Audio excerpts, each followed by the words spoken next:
Hey everyone, Sean Stringham here with Game On Live Studio. I am in our headquarters here in Salt Lake City, and I'm joined with John Siner, Director of Tropical Rugbies, who's going to be promoting and producing Tropical 7's. He is gearing up for the event in Florida, and we are excited to kick this off in a new format to help promote Tropical 7's as we get ready for that event coming up here on April 18th and 19th down at the Tampa Sportsplex, coming in Florida. John, welcome to the show. How are you doing, my friend? Hey, all right. Thanks, Sean. Nice to be here and to talk about all things tropical rugby. All things tropical rugby. I love it. Yeah, listen, we're doing really well. We're very, very excited about another big year, 2025 Tropical Sevens. We seem to get bigger every year, and this is no different. So this is going to be our biggest and best event that we've ever had. More teams, more things happening, more excitement, and it's been amazing to have gone through this journey over the past few years. And incredibly, we're on our 8th edition of the Tropical Sevens, Wow. which is hard to believe because it still feels like it's very new. Yeah. We're happy that it's been so established, and incredibly, it's one of the biggest tournaments in the world now, certainly the biggest in North America. And you know, it's turned into a thing, right? Everybody in the rugby community knows about it. If you're a player, you know you need to be there to be seen, to be recognized. Colleges and recruiters go there to identify the players. So it's just this amazing event where lots of things are happening. So yeah, very excited going into this year. Well, it's been incredible. It's going to be my second year. We were there streaming last year. We'll be back streaming this upcoming year. Talk a little bit about the history of it. Like 8 years, and it's grown. I'm sure how it's grown dramatically. If you've growing year after year, how many did you have in that first event? Well, I'll even take it a step further because I don't think a lot of people know the real story behind how this got created. But I would say many years ago, 20 some years ago, it was when there was a big decision that happened inside the Olympic movement where rugby sevens became an Olympic sport.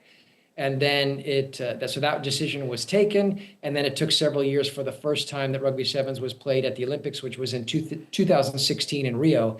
And because of my Olympic background, I knew in that moment that it was going to be a big game changer for the sport. Right. And that was the original seed that planted in my head to say, wow, there's going to be an interesting growth opportunity coming up for rugby in the world, because now not just rugby countries will be playing rugby, but all countries that have an Olympic program will be playing rugby, and that will be a big change. So I have a partner that we talked about this for a while, and we decided that maybe start some events that would be interesting and compelling for people to participate in. So our concept was always, let's run a really nice high-end event for players that are looking. It was specifically for youth at the time. For younger players coming through the system and looking to advance their playing career and going on to things like playing at the collegiate or university level or at the national team level. And then we really have always tied on to this idea that there's an Olympic dream associated with playing at the Tropical Sevens. And to kind of tie the story around is we are very excited to the fact that there is alumni of the Tropical Sevens that actually have played in the Olympics and have gotten Olympic medals as well, and that's super exciting. That's incredible. What kind of pathway that something like this can impact people's lives. So, as far as the tournament itself, we started in 2017. We took a big leap of faith and said, we think this is going to work, but we had no background to go on. We had no history to rely on. So we reached out to the rugby community in North America and said, listen, we're going to put on this event. Would you be interested? And we had enough teams to say, yeah, we'll come check it out.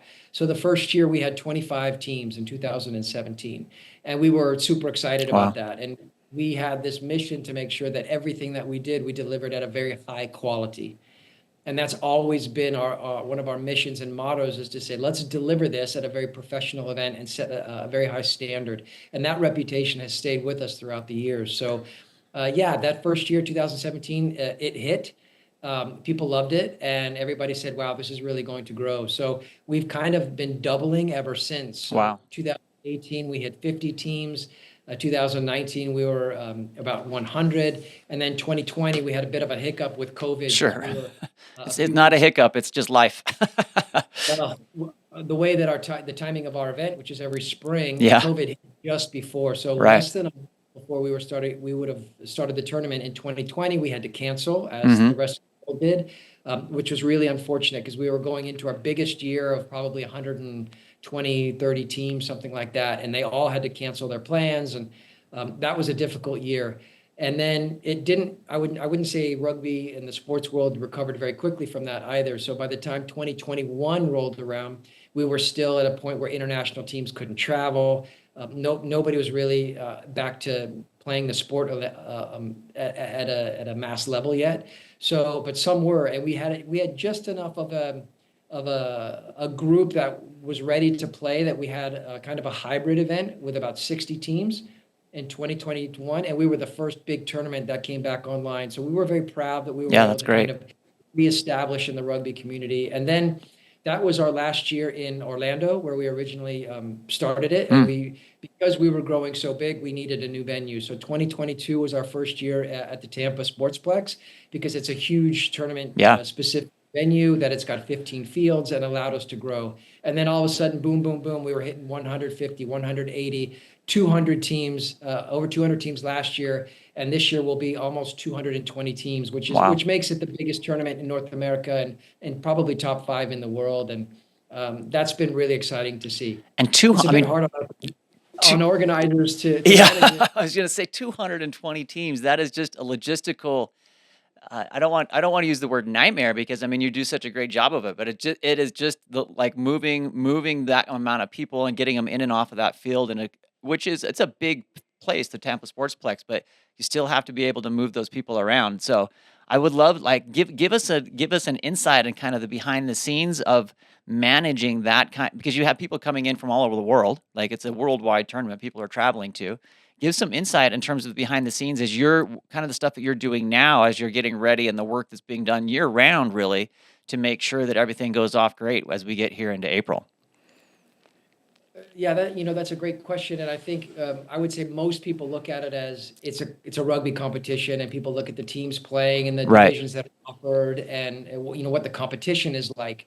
But there's so much more that goes into it, obviously. But maybe just a few key data points is, Yeah. again, 200 plus teams. You're looking at almost 3,000 individual athletes Wow.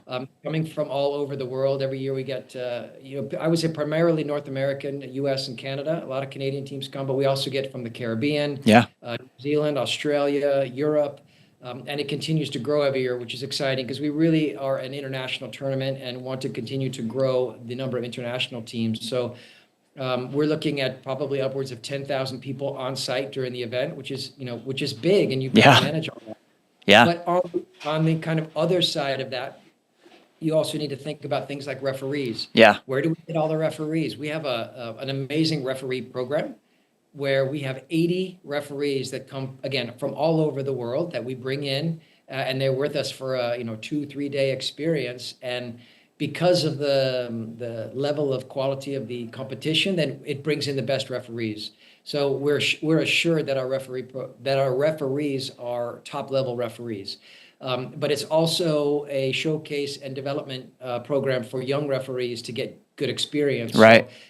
USA Rugby, which is the governing body in the US, they use it as a development camp. So they've got all their coaches and assigners on site, and they coach and are with this group of referees throughout the tournament. And that's a huge bonus for the referees to get live coaching and Right. be in that development arena. So our referee program is something that's also very, very special. At the same time, the scouts from USA Rugby, they come and they look for their future talent. Right. So the national team selectors come, and they're identifying which players they want to keep an eye on, how they're performing. And that's very exciting as well. So yeah, it just gives you a little bit of a flavor of what else is going on. And every year we try to add more to the experience that the participants are going to have. Obviously, we made a commitment to you last year with you Yeah. to live stream all the matches. So now all the matches are on TV, and all these kids get to see themselves on TV, and they get a much bigger platform to be able to showcase themselves. And that's very, very exciting. Right. As And well for them. It allows us to spread the word even farther about what we do at the Tropical Sevens. right. And we're incredibly excited to continue to be partners and the ability for them to go back and see their games, watch their games almost immediately on replay is a great tool. And then obviously to be able to see those on the Goals app as well. And we've obviously been talking about some new things we're working on our festival as we get up and going, and we've got some great news with that coming up. I don't want to spill your beans, but we'll maybe let it dangle out there a little bit. But what I love about what we just said is the development, right? Youth sports. The key thing to creating great youth sports is really the referees are a key part. People don't understand that. People don't understand, like, man, you have to when you have 220 teams to have the 80 refs. And the nice thing about the great thing about rugby sevens is the games are short, so they can go and get that experience, come back, get coached, and then they have another opportunity to go in and put those things into play, right? I mean, some really fun things in terms of development there through USA Rugby. So great work on that.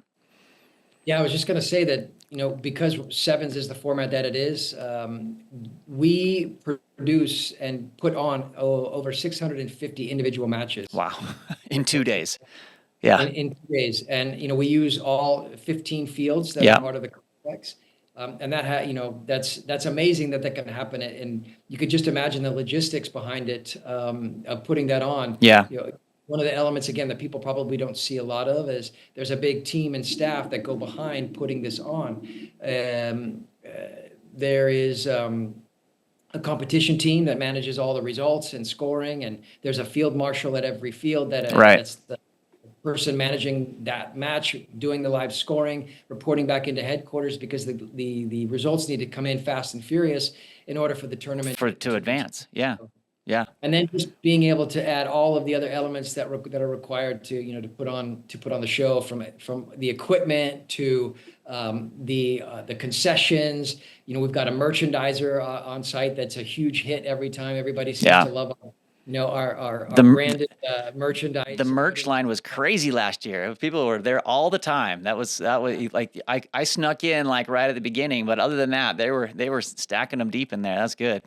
Yeah, we've had a great long relationship with our merchandiser, International Tri-Zone, or ITZ, and they do a great job. And every year they come out with a new line, and this year will be no different. We have more products than ever before. And then one other thing that we're doing, we saw for the first time last year, but we brought in a stage with entertainment. We had a DJ and an MC. We were able to hold all of our award ceremonies up on the stage. We were able to do a couple of signing ceremonies of some of the high schoolers that were signing with the college. That's cool. Yeah. And that was a big success, and really created a lot of an animated environment in the main tournament plaza. Now, because we're so big and it's such an important event, that we get a lot of vendors that want to come in, and we have got vendor booths, vendor stalls. And it really creates a lively environment both on the pitch and off the field at the Tropical Sevens. So it's really exciting to be able to put this on. And tell me, as this has grown from 25 teams to 225 teams, we'll call it as we round up, what are the things that are the most exciting to you as someone who's an event organizer running this? These are the things where you go like, oh my gosh, yeah, I'm so proud of this part, right? Like what is that one or two things? Because it's more than just a tournament. It's more than just kids out there playing tournament. Your development, you've got referees, you've got event, you've got merch, you've got entertainment, you've got food. What's the part that gets you the most excited? Well, first of all, as the kind of person that's responsible for putting it on, yeah, it's actually pretty stressful all the time. Because from my perspective, I'm always worried about making sure that everything's going to get done, and it's going to be done at a quality level. So my team is constant looking at, what do we need to do to make sure that this is running. It's a lot of moving parts. So I really don't get this sense of like pride or accomplishment usually till after it's over. Right. Or in forums like this, where I get to maybe step back and talk about it a little bit. Right. Wow, we actually do a lot of cool stuff here. Like you make the list of it, right? That's great stuff. It's great stuff happening. I think that the most rewarding aspect for me is when I hear stories of other people's experience about how important it is to them. Right. So to feel like we created something that young people really look forward to, have an amazing experience. And I would say even more so that how it impacts their life. I'll give you a couple examples, but there was one high school girl who's a very good, um, very good player. Hmm. She was able to showcase her abilities at the Tropical Sevens for a few years, and then by her senior year, she was on one of the high all-star teams. And it just so happened that Harvard was also playing from the collegiate in the collegiate division, Yeah. and these people, and because of the environment of the showcase element, where colleges get to see athletes, athletes get to show themselves. She was able to connect with Harvard and ended up going to college Wow. on a scholarship to Harvard to play. And then the following year, she came back with Harvard to play Tropical Sevens again That's as a. incredible. So we've got some pictures of her scoring a try from Harvard, and we've got her throughout the years. And that kind of stuff is really exciting to see because you know you're having an impact. I heard a story as well from a father who's also a coach, who came in and said, I guess his daughter came to the tournament for the first time, and when she walked through the gates, she looked around and saw like the venue and all the Right. fields set up, the goalposts, all the branding. Yeah. We do everything in orange, Right. It's hard to miss, which is and great. Great branding. There you go. right, and it's not like many rugby events might be like modified soccer goals, or Right. not 100% a rugby environment, but ours is 100%. And the father told me that the girl walked in and said, "Wow, Dad, this is rugby heaven." I love that. I love that. And that stuck with me. So we actually we're having a sign made this year that says rugby heaven. Welcome to Rugby Heaven here in Tampa. I love it. I'm wondering, like, That's what we do. We put on a place that's rugby heaven for people to come and participate in. So that's yeah, good. I love that. I'm wondering, like, even have you had much thought in terms of like just the cultural exchange? I mean, teams from Jamaica coming in, teams from, I'm assuming you have some coming in from Polynesia, from Europe, from other places, in terms of the cultural exchange and how the international competition, like between the young athletes. Have you heard anything along those, or has seen any good stories on those lines? Well, Because I I mean, think rugby is an international sport. I mean, it is everyone plays rugby. It's so fun to be involved with. It is. That's a great question, and I think most people know this within the rugby community, but a lot of people outside the rugby community maybe don't know that rugby is a special sport, and it's Yeah. got an interesting core set of values, and it's very much about respect Hmm. on many different levels, and it's about it's a sport that's somewhat physical, right? Very physical, not somewhat physical. Yeah, they go tape it and play in rugby for sure. I don't want to say it's a violent sport, but it's a contact sport. Right. Yeah. And it's very physical. You're trying to wrestle, your opponent to the ground. But at the same time, it's done at this really, really high level of respect. Hmm. That's a word that I keep coming back to. And you'll see that we also have signage at our event called Rugby is Respect. Right. We do a lot of the hashtag, and I think that resonates with people. But you respect your teammates, but you respect the other team, right? You don't have, you're not, there's no fighting, there's no faking of injuries. There's a respect to the referees, which is extremely important. You're not allowed to argue with the referee. The referee's word is final, and you immediately act upon it. Right. And again, it goes to the core set of values. And in a traditional rugby environment, at a rugby match, the home team would invite the away team to have a get together after the match. Right. Yeah. There's this social context as well. And this kind of culture permeates throughout the rugby community globally. And I'll give you one example of last year we had an under 14 boys team from Australia come, Hmm. and they were super excited, and they just had this amazing cultural exchange with every team that they competed against. The players voted on an MVP for the opposite team. Oh, really? So Wow. after each match, they got together. They made a presentation of one of their jerseys to this to the team, the MVP, who they thought was the MVP on the other team, and this created just a really rich cultural exchange. And then the other example is when we get like a New Zealand teams that come in Oh, and they yeah. perform the traditional haka Haka. dance. Yeah. That's just that's incredible. So yes, this idea that for example, if you're a young American player and you get exposed to this unique environment, it's a really special experience for people, and we see that many examples of that. And the culture of rugby is just so powerful. Like I've been, I didn't grow up in the rugby world, but like got exposed to it through the All Blacks in New Zealand and the Haka and the rugby principles. And I read about it, and it's like, okay, yeah, I'm taking this and I'm going to apply these to, because I coach, I'm going to apply these to my, I'm going to apply these to my teams. And I love that idea of sharing food with them after and like bringing them in and that overall respect, right? The whole idea of kind of everyone sweeps the sheds and moving and the cultural part of that has been very powerful. And one of the key reasons why I've been excited to help want to showcase rugby, because I feel like that teaches great principles to young athletes. I think it would be important right now is if people are finding this, maybe if they're getting this deep, we know that 7's is an Olympic sport. We've talked a little bit about that. We've talked a little bit about the culture of rugby, but talk about the key difference between maybe 7's and 15's.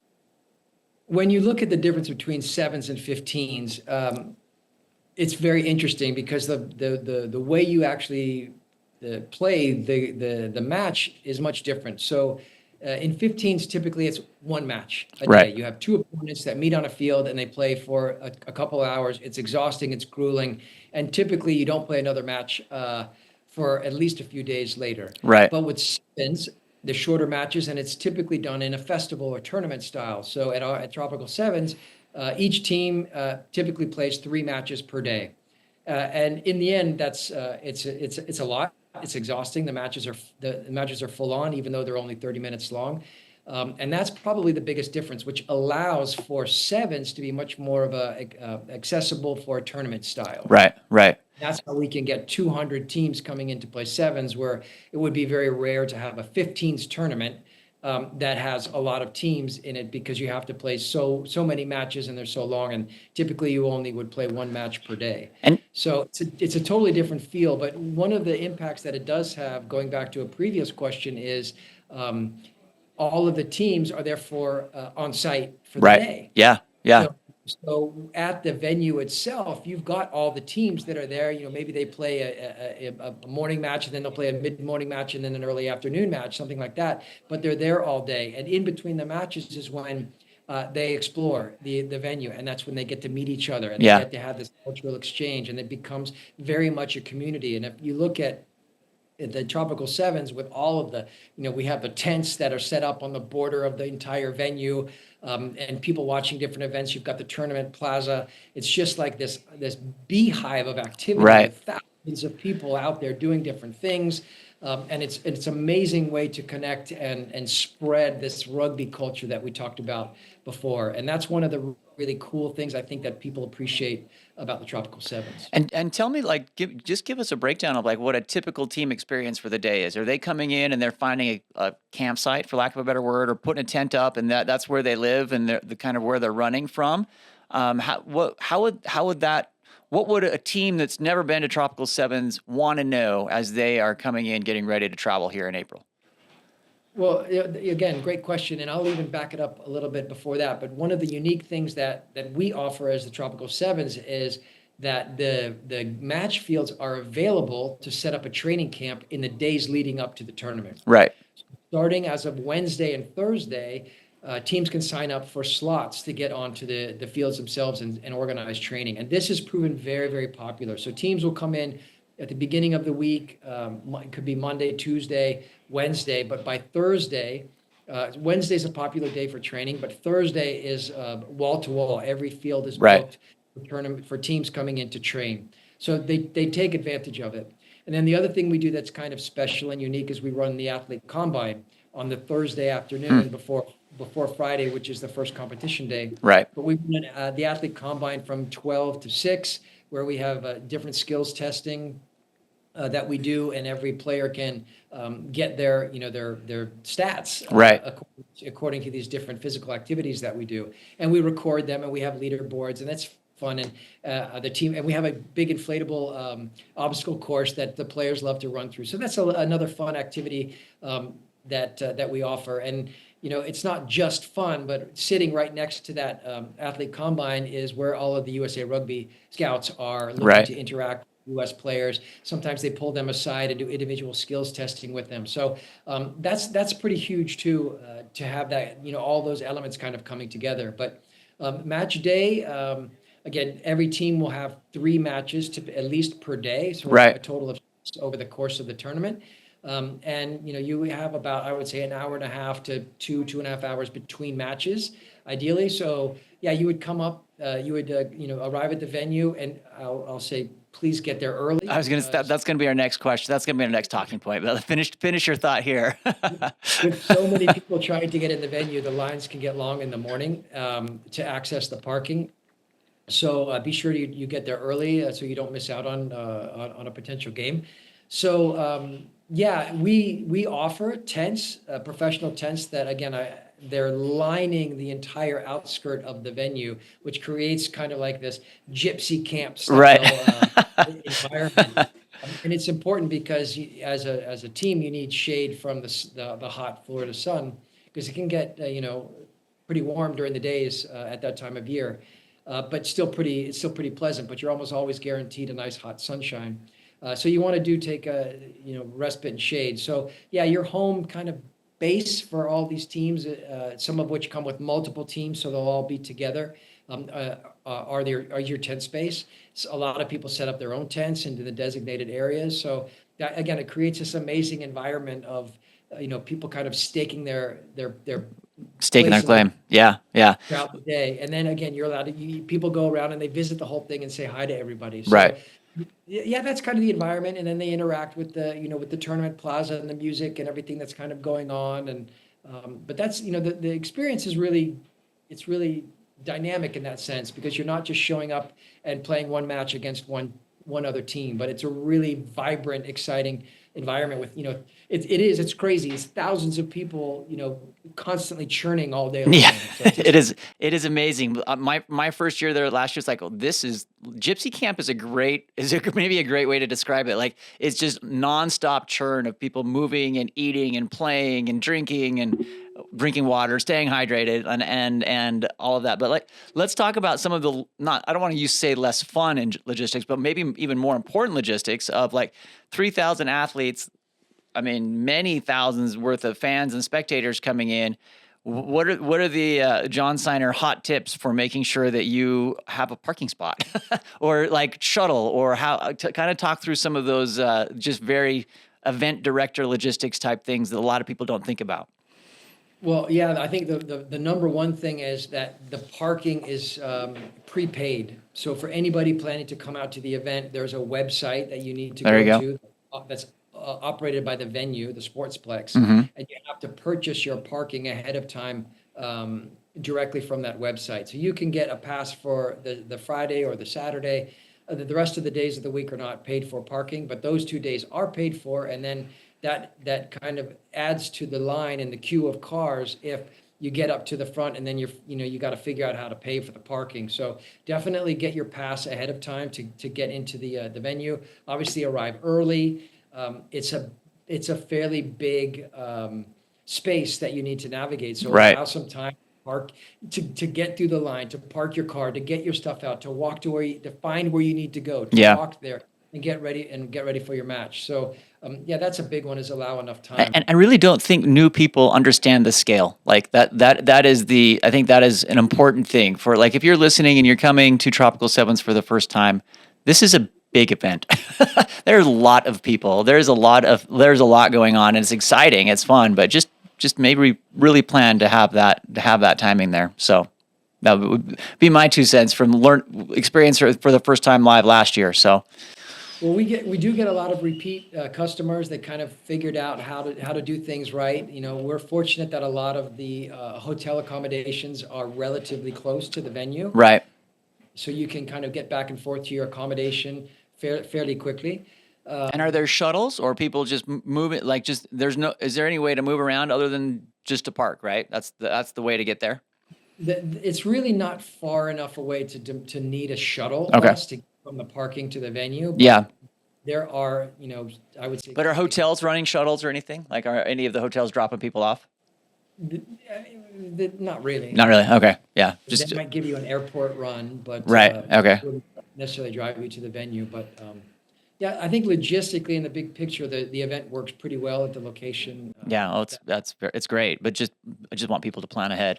So let's talk a little bit about like we've talked about the impact of this one being maybe one of the top 5 biggest tournaments globally. Talk a little bit more about like how this tournament is contributing to the sport. Like what, I mean, we've talked a little bit, but maybe put a point on it of like what the position of the Tropical Rugby's Tropical 7 event here is in a global rugby ecosphere. Like what do you, and what your vision is for that moving forward? Like what do you want it to be as you move forward?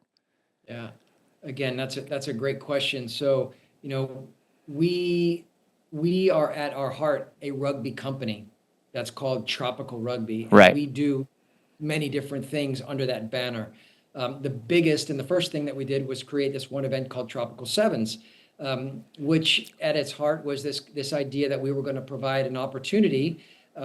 It's not limited to North America, but I would say the majority of the participants are North American, where rugby is still very much on a growth curve. Right. I wouldn't say that rugby is not, or North America is not, I would say, a tier one rugby country. It doesn't have the history of England and Right. France and Argentina and New Zealand, Australia, South Africa. The typical tier one rugby countries, but they're rapidly growing, thanks in part to the inclusion of the Olympics, which brought a whole new investment and awareness to the sport. And countries like U.S., Canada, smaller countries like Fiji that has a Mm-hmm. great reputation for rugby, they're able to be much more competitive at sevens than they've really been able to get to at 15s. It's Right. getting there at 15s, but sevens has created a whole new competitive environment, which you can become.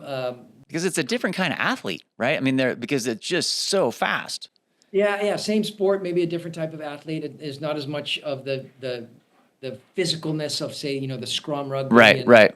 frontline rugby. But it's an opportunity for athletes to kind of learn the game quick and become good at it. And that's a really, really Yeah. good thing.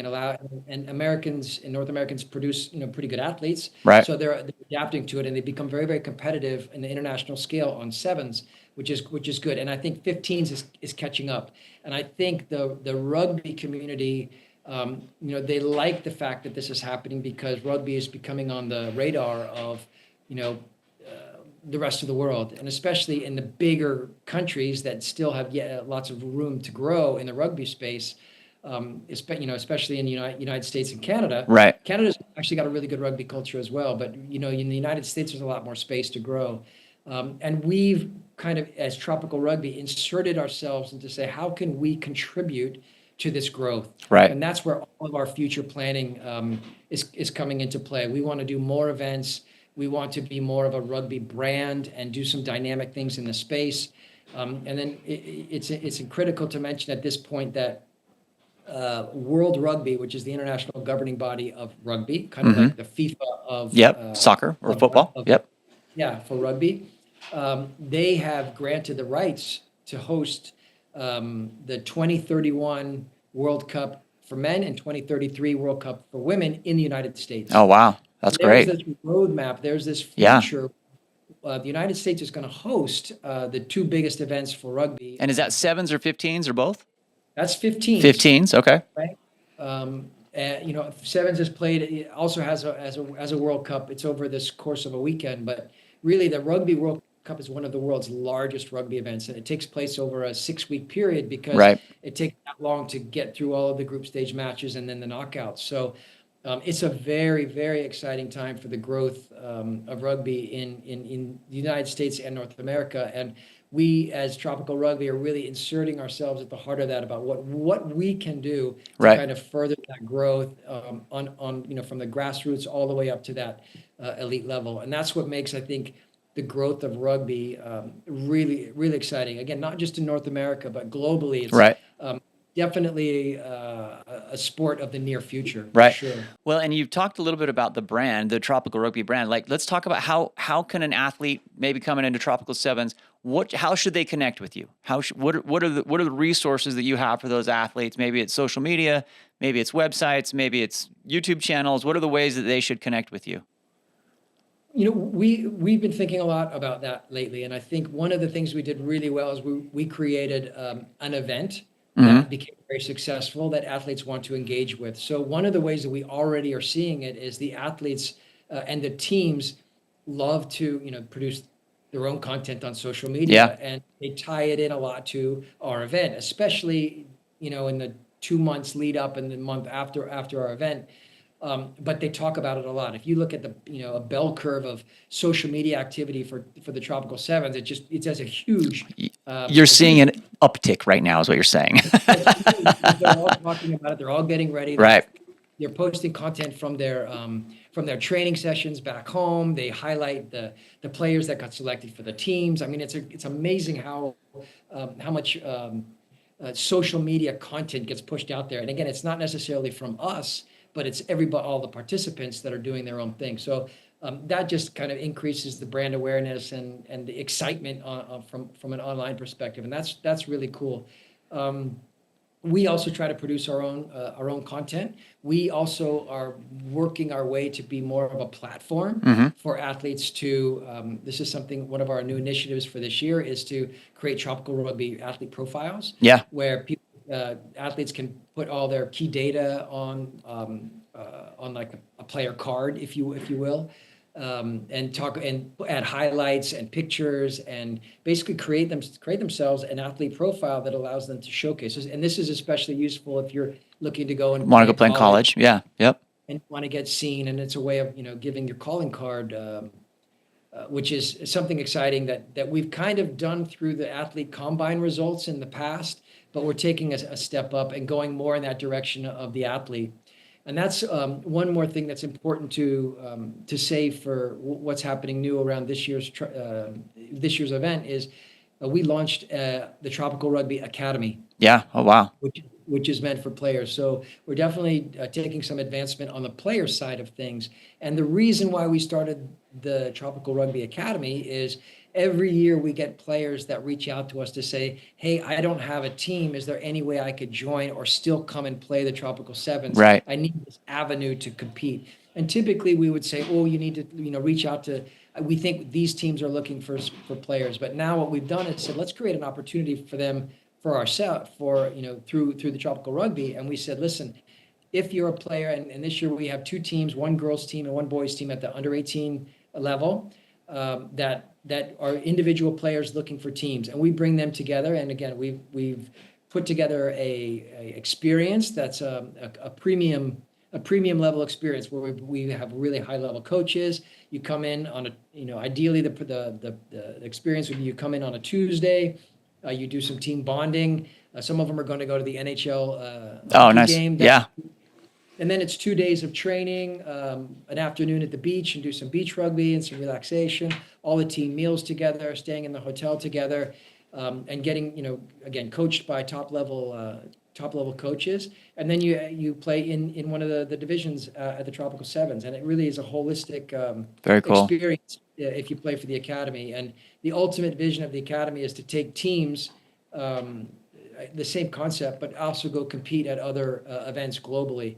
And it's really the intention down the road is really to invite international players that aren't traveling with their own team from whatever country they're in, Right. to be able to come to Florida and have an experience. And we already have quite a few of the players for this year that are coming from abroad, which is exciting.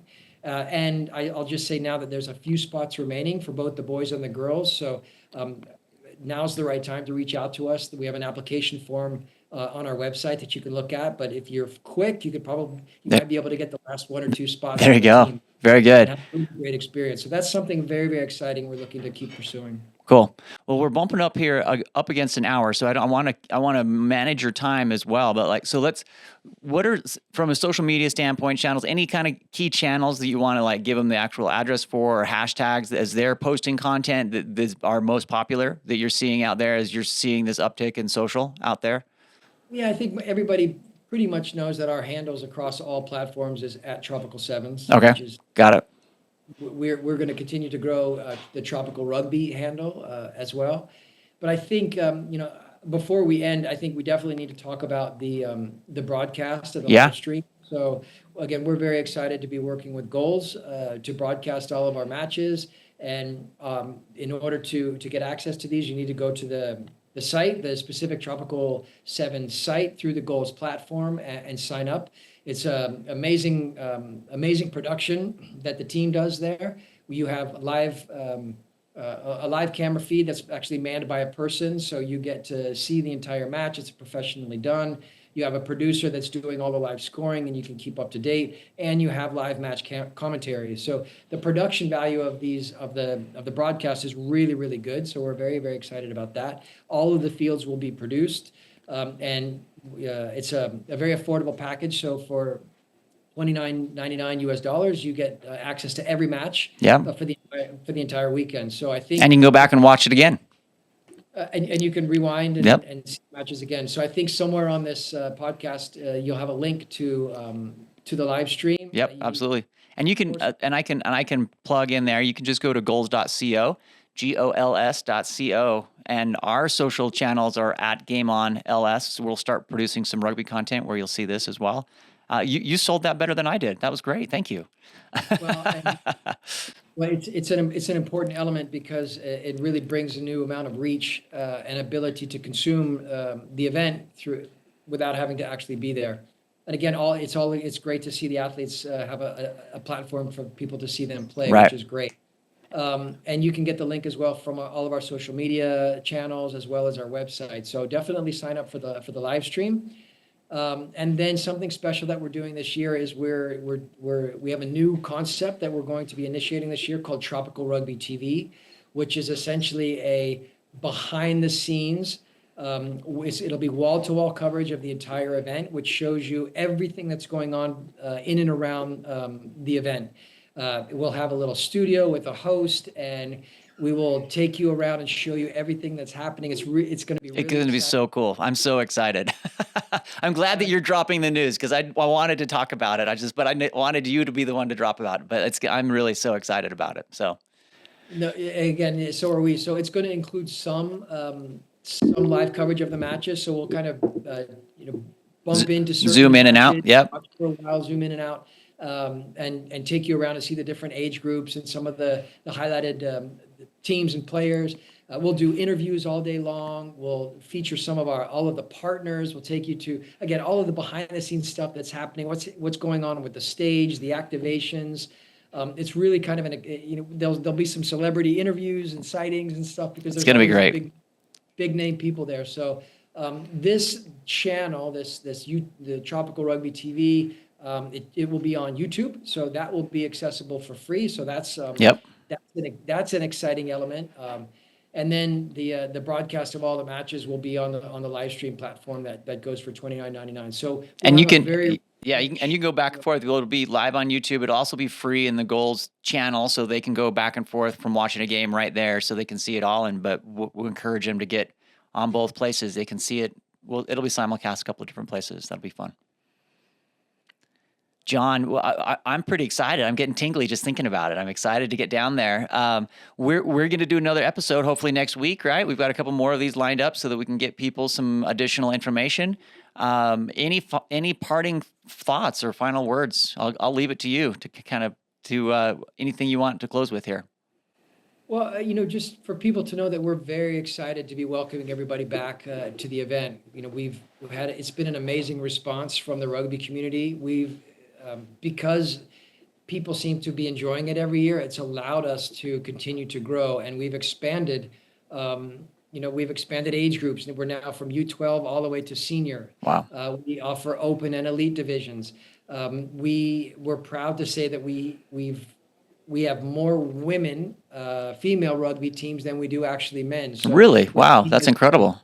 We're seeing this incredible growth on the female and the women's side too. So it's all of that, I think, is very, very exciting, and to know that you're playing a key part, and we're an important, milestone on the calendar every year, is exciting for us. And knowing that the participants are enjoying it is just going to encourage us to keep doing better and better every year. Yeah, that's great. What a great way to wrap it up. We're here with John Steiner, the director of Tropical 7's, sponsored by Tropical Rugby's. We would love to have you. My name's Sean Stringham with Game On Live Studio, broadcast partner with Tropical Rugby and Tropical 7's, and we're excited to continue to kick off some podcast coverage and video coverage as we get ready and get closer to that road to Tropical 7's. It's going to be a long one, but it's going to be great. Okay. John, thank you so much for joining us here, and we will be back next week, yeah? Thank you. All right. Peace, everyone. Thank you so much.